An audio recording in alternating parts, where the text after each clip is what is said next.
proverb states that secrets are like birds. Once they leave your hands, they take flight, meaning you can't control who knows a secret after you have told it to someone. Just like we're about to tell you something, even though it's not a secret, but hey, you're just getting to know about it. So welcome to This Week in History on Flip TV. I am Patricia Bassi. On this episode of the program, we are going to be taking you across the globe as we feed you with historical events. Don't go anywhere because you are going to love it. September 12, 2011, 7 men, including 4 policemen, were killed by Boko Haram gunmen in bomb and shooting attacks on a police station and a bank in Miswa, Bauchi State. The attackers robbed the bank. A bomb was oiled by gunmen at the station, leading to explosion and death of the 5 policemen on duty before successfully breaking into the bank and carting away large sum of money. September 13, 1933, the Labour Party's Elizabeth Marcombs became New Zealand's first female member of parliament, winning a by-election in the Lyttelton seat caused by the death of her husband, James Marcombs. Although New Zealand women had famously won the right to vote in 1893, they were not allowed to stand for parliament until 1919.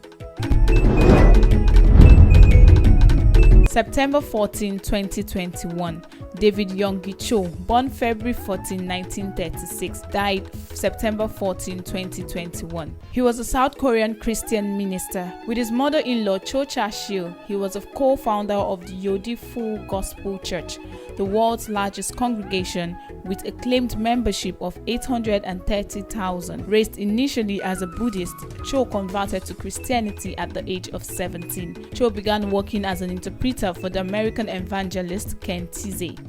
In 1956, he received a scholarship to study theology at Full Gospel Bible College in Seoul. While there, he met Cho Cha-sil, who became his mother-in-law and a close ministerial associate. He graduated in March 1958. In November 1976, Cho founded Church Growth International, an organization dedicated to teaching the principles of evangelism and church growth to pastors all over the world. In January 1986, he led the way in establishing the Elim Welfare Town, a facility for the elderly, the young, the homeless, and the unemployed.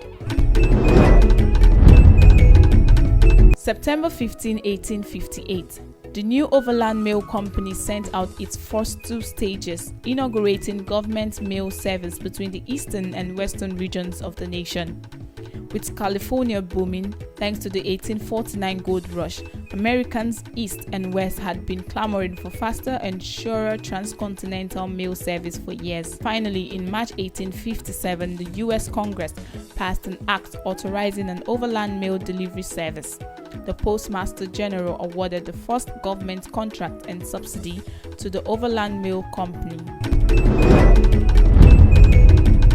September 15, 1978, Muhammad Ali won World Heavyweight Championship. Boxer Muhammad Ali defeated Leon Spinks at the Lucena Superdome in New Orleans to win the World Heavyweight Boxing title for the 3rd time in his career, first fighter ever to do so. Following his victory, Ali retired from boxing, only to make a brief comeback 2 years later. Ali, who once claimed he could float like a butterfly, sting like a bee, left the sport permanently in 1981. September 16, 1893, the largest land pouring into the Cherokee Strip of Oklahoma to claim valuable land that had once belonged to Native Americans. Ironically, not many years before, that same land had once been considered worthless deserts. Early explorers of Oklahoma believed that the territory was too arid and treeless for white settlement, but several suggested it might be the perfect place to resettle Native Americans, whose rich and fertile lands in the southeast were increasingly converted by Americans. The U.S. government later took this advice and began removing eastern tribes like the Cherokee and Choctaw to Oklahoma Territory in 1817.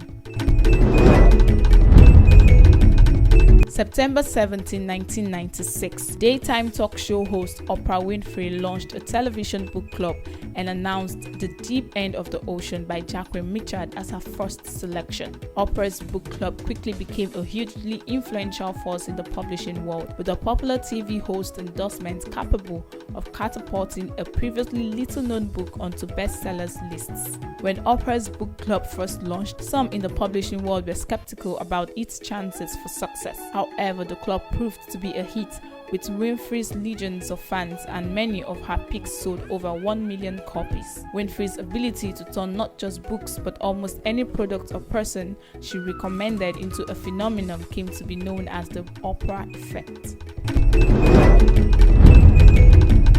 September 18, 1976, more than 1 million people gathered at the Great Hall of the People in Beijing for the funeral of Mao Zedong, the leader of the Chinese Communist Party and chairman of the People's Republic of China since 1949. During an 8-day mourning period after his death, more than 1 million people paid their respects as Mao's body in a flag-draped coffin lay in state. At the start of the 30-minute public funeral in Tiananmen Square, a 3-minute moment of silence was observed in honor of the leader, with reports that nearly all of China's 800 million residents stood in silent tribute. I know you don't want us to draw the curtain on this episode of the program, This Week in History, but we just have to come to an end. Please subscribe to this channel, like, and of course drop your comments, and don't forget to follow us on our various social media platforms. I still remain Patricia Bassi, and I'll be leaving you with this Jewish proverb which states, "If charity costs nothing, everyone would be a philanthropist," meaning helping others requires self-sacrifice. So have a wonderful day.